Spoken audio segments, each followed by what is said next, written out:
केके को खोना और इस बात का एहसास करना कि आर्टिस्ट मरते नहीं यार, आर्टिस्ट हमेशा जिंदा रहते हैं। मैं सोचती थी कि एक दिन ऐसा आएगा मैं बाइक चलाऊंगी और अपने पापा की बाइक चलाऊंगी। मैं उस्मा कभी नहीं बन सकती थी, मैं थप्पड़ कभी नहीं कर सकती थी, मैं भीड़ कभी नहीं कर सकती थी।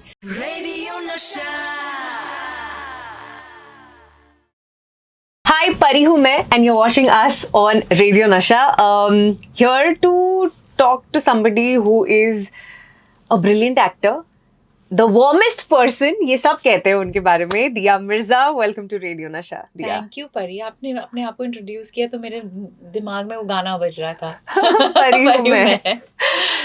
सबसे पहले तो I am so excited about the fact that of course film आ रही है धक धक, बट मेरे शो का नाम है धक धक evenings. Right, how lovely. So I What a was perfect like, fit. yeah, I was like, I had to, Yeah. talk about this film. Yeah.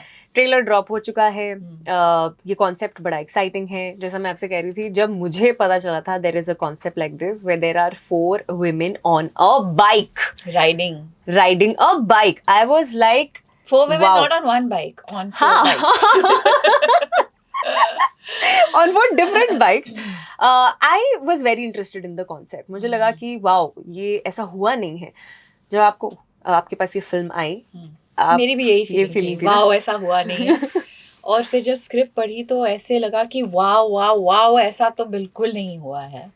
अगर मेरे किरदार की बात करें तो उस्मा एक जुगाड़ू मैकेनिक है जो बाइक चलाती है और उसकी जानकारी बाइक को लेकर काफ़ी गहरी है. और आई डोंट थिंक हिंदुस्तान में या फिर किसी भी देश में आज तक ऐसी फिल्म बनी है जहाँ पर 4 अनजान औरतें 4 अलग सोशो इकोनॉमिक स्टाटा से, 4 अलग एज ग्रुप से एक साथ आती हैं और एक सफ़र पर निकल पड़ती हैं मोटरसाइकिल्स पे. ये आज तक हुआ नहीं है. तो there is just so much freshness and novelty to the subject. And then जब आप स्क्रिप्ट पढ़ते हैं तो मुझे तो लगा कि यार ये प्रांजल और प्रांजल और तापसी की प्रोडक्शन है, लेकिन परिजात एंड तरुण जो 2 आदमी हैं, उन्होंने कैसे एक औरतों की कहानी इतनी सफाई से, इतनी सुलझी हुई, इतनी सिंप्लिसिटी से कैसे कह दी. एंड इट्स सो ब्यूटिफुल ना, बिकॉज अभी तक के जो कैरेक्टर्स रहे हैं, women characters written by men, we have always criticized those characters or not. We've always said कि यार women are more than this. So it's so beautiful that here are men writing these characters as well. The only other time I felt this was when I read the script of Thappad. I couldn't believe Anubhav Sinha had brought the sensitivity and the feminist voice that he did through that story, even the choice of story. But that is the important message here, Pari, कि feminism सिर्फ औरतों के लिए नहीं है. Being a feminist, men can be feminists too and very, very, very powerful allies of women. True. और अगर हमको सचमुच जेंडर इक्वालिटी हासिल करना है तो वो सिर्फ हमारे साथ मिलकर ही हो सकता है. जी बिल्कुल. आपने बाइक चलानी सीखी है, इसके लिए कितना धक धक हुआ? अरे बाप रे. तो मैं actually I go flashback to बचपन. जब मैं छोटी थी, मेरे पिताजी बाइक चलाते थे तो मैं उनके पीछे बैठ के उनको कस के पकड़ती थी. And when I would feel the हवा चेहरे से ऐसे चूम कर जाती थी तो मैं सोचती थी कि एक दिन ऐसा आएगा मैं बाइक चलाऊंगी और अपने पापा की बाइक चलाऊंगी. लेकिन वो दिन कभी नहीं आया क्योंकि डर था. कोई मतलब किसी ने मुझे अलाउ भी नहीं किया.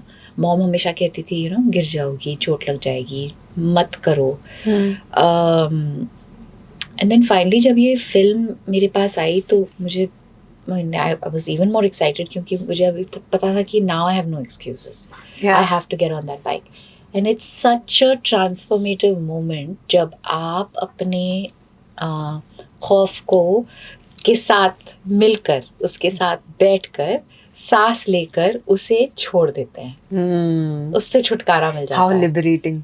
That freedom from fear, and it happens in a fraction of a moment. So from the point where my hands and my feet and my knees were jelly, and I was sitting on the bike. The first few hours was just orientation. Ritika coach was teaching me कि ये clutch है, ये gears हैं, ये ऐसे shift होता है, ये ब्रेक है, इसको ऐसे रिलीज करते हैं.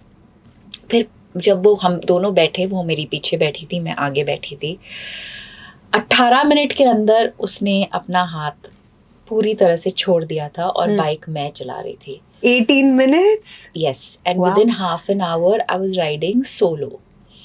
And I cannot even begin to tell you how liberating that feeling was. And then वहाँ से जब आप लद्दाख में, हिमालयस में बाइक चला रहे हैं, उन पहाड़ों में, उन वादियों में, तो वो जो एहसास मिलता है ना, वो शायद लाइफ में कुछ और चीज़ से नहीं मिल सकता.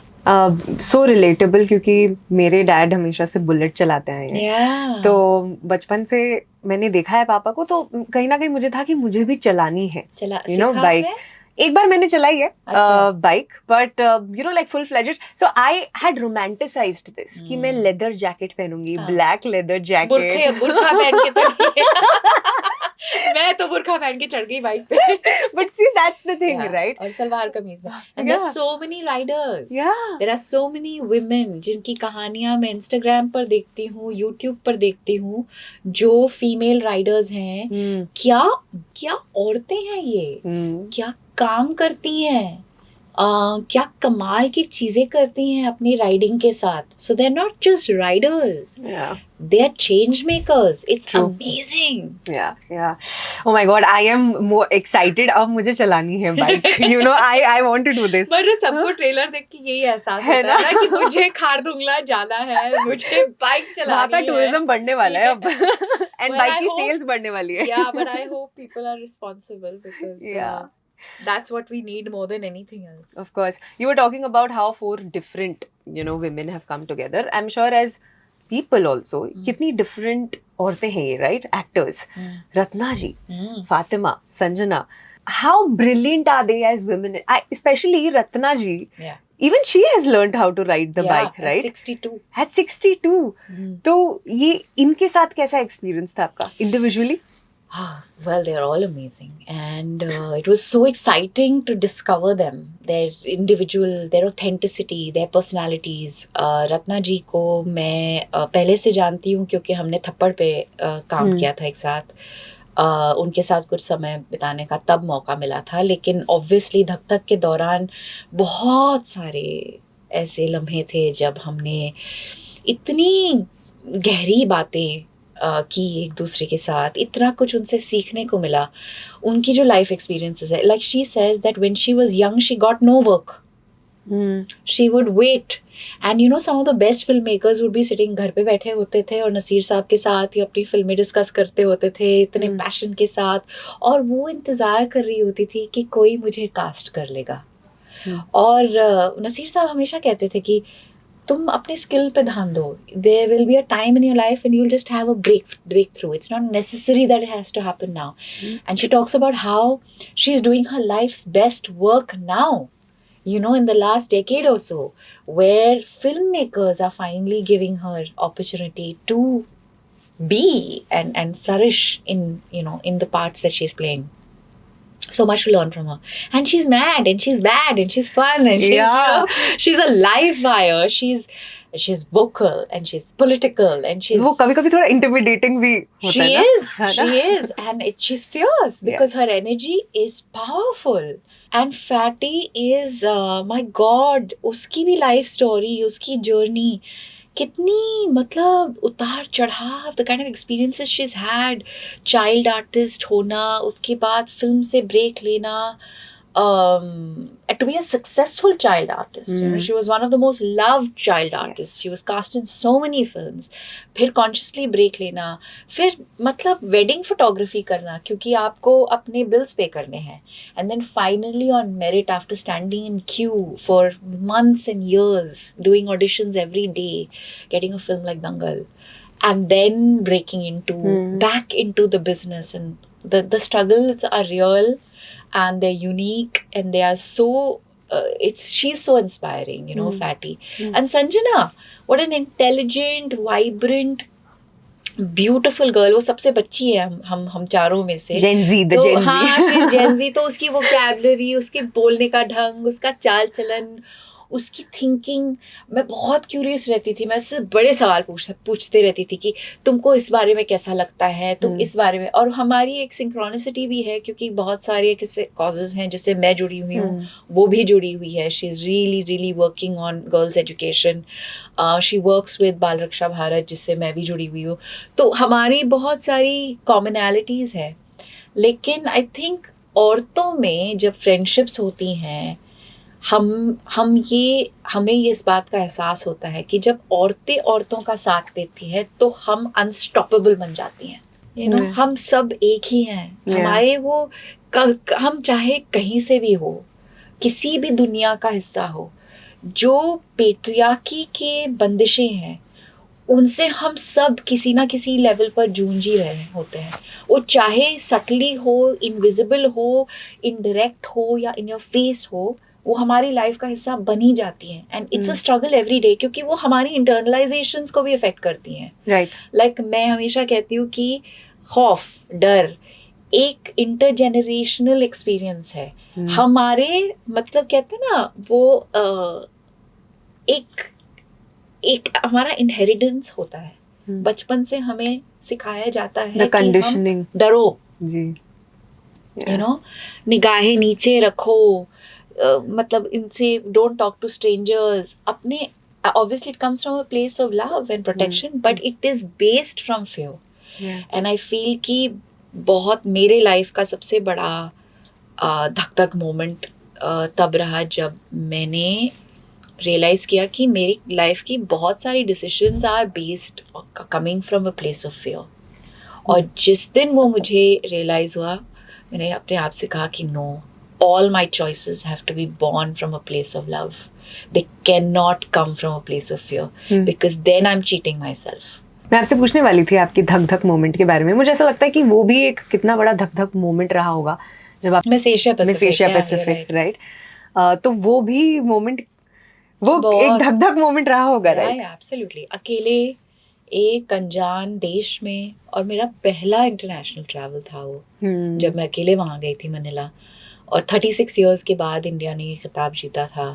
और उसी साल Lara one miss universe, Priyanka one miss world. In fact Priyanka one miss world the day before I one miss Asia Pacific, 2 days before.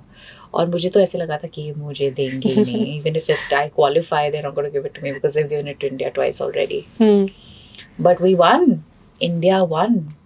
And what a dhak dhak moment.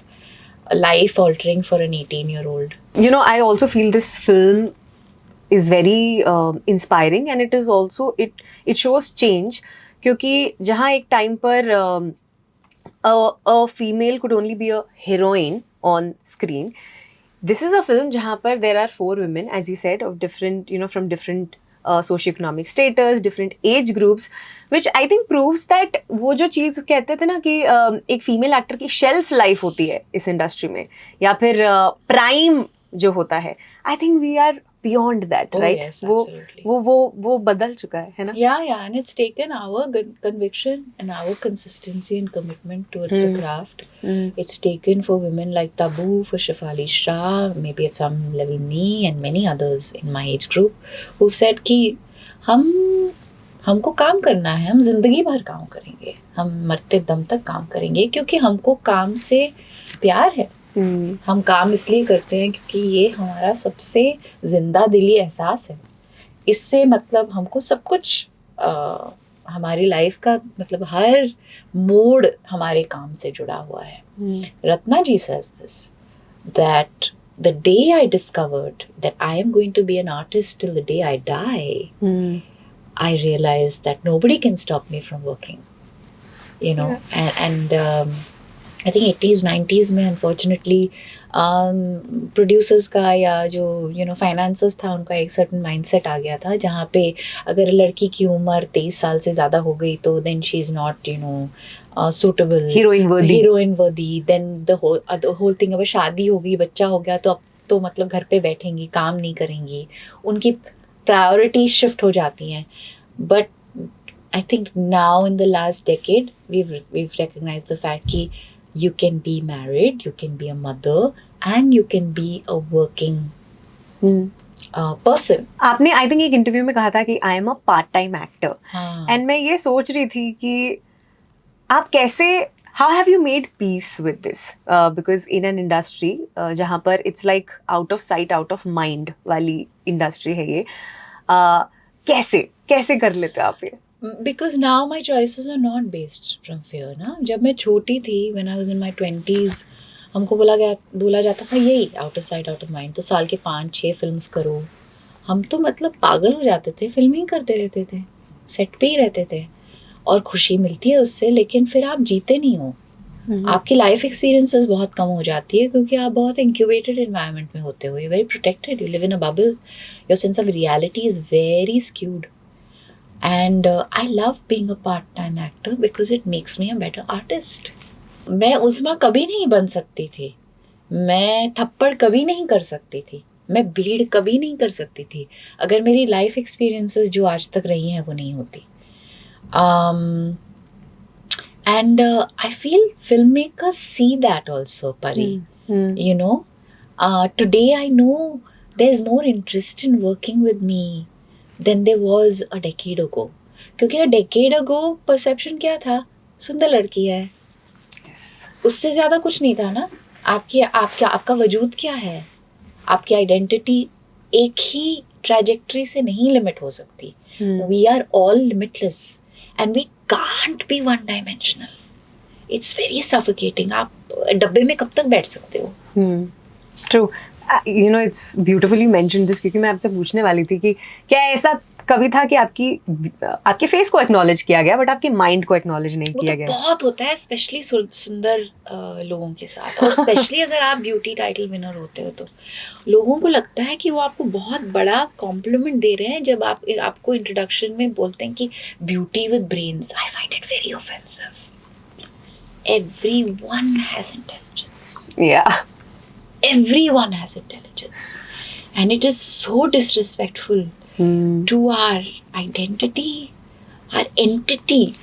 When we are it's dehumanizing, na? When somebody assigns importance to only your physical attributes. मेरे पास आपके लिए 2 last questions हैं.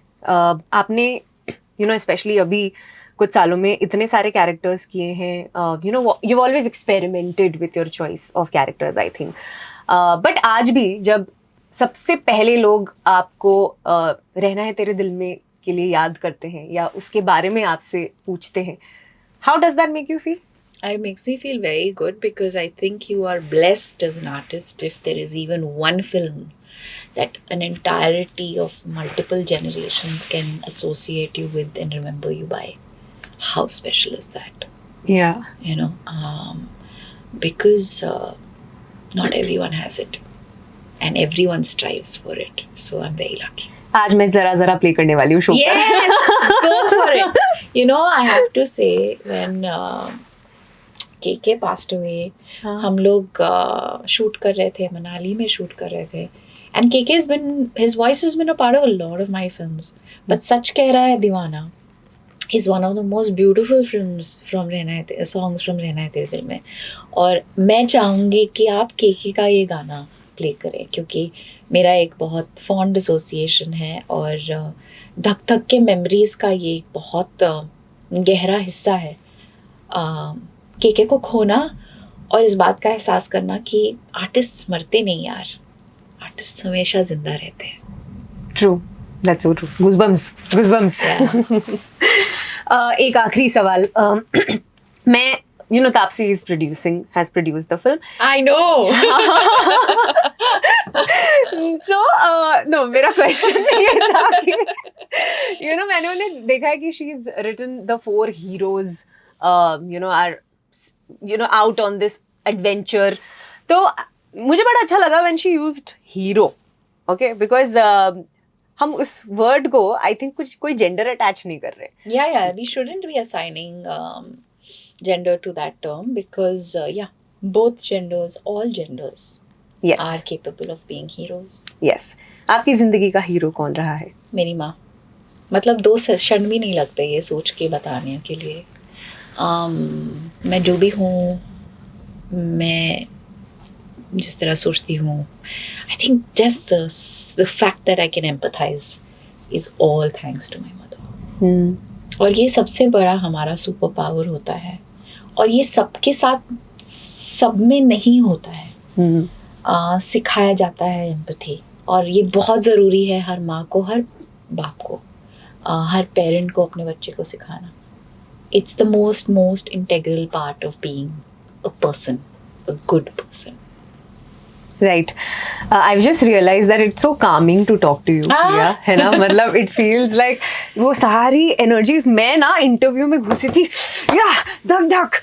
But now there is this sense of I don't know how do you manage to stay so calm in this super fast pacing world? Because I've learned to step away. Wow. It's something that we don't really think about enough and consciously act on. But I think more and more people are discovering now, Pari, ki it's necessary to breathe, to meditate, to walk in the grass, to walk on the soil, to interact with nature. Just break away from that habit of consuming all the time. Just learn to be. And listen to the dhak of your heart more. Yeah, fully. And if you can go away on a trip, do it. अगर आप, और मुझे actually कल ये बहुत पूछा गया था, हाँ, आपने कभी किया है सोलो ट्रिप? मैंने किया है। हाँ, तो बहुत सारी लड़कियों ने नहीं किया है। हाँ, और मुझे पूछा गया था कि आपने अपना पहला सोलो ट्रिप कब किया? तो मैंने कहा यार, मैंने एक्चुअली अपना फर्स्ट सोलो ट्रिप लाइफ का एट द एज ऑफ 39 किया। अकेले मैं कर्नाटका के एक जंगल में चली गई थी, और फिर एक बार मैं मसूरी चली गई थी। And it was so wonderful just to be able to, travel alone. And it was just amazing. And I just hope more and more people do it. Absolutely. And please ये जाकर आप फिल्म देखिए, मैं ज़रूर देखने वाली हूँ। Theatre में प्लीज आप ये जाकर फिल्म देखिए। लिमिटेड शोज है, बहुत चंद शहरों में आ रही है ये फिल्म। तो प्लीज अगर आप दिल्ली और मुंबई के हैं तो प्लीज जाकर धक धक को थिएटर में देखिए, because it's a very rich, very energizing, wonderful experience. Yes, and I know what I'm going to do. Get on the bike again. Yes, Pari, that's it. But thank you so much for talking to me today. Thank you. Radio Nasha.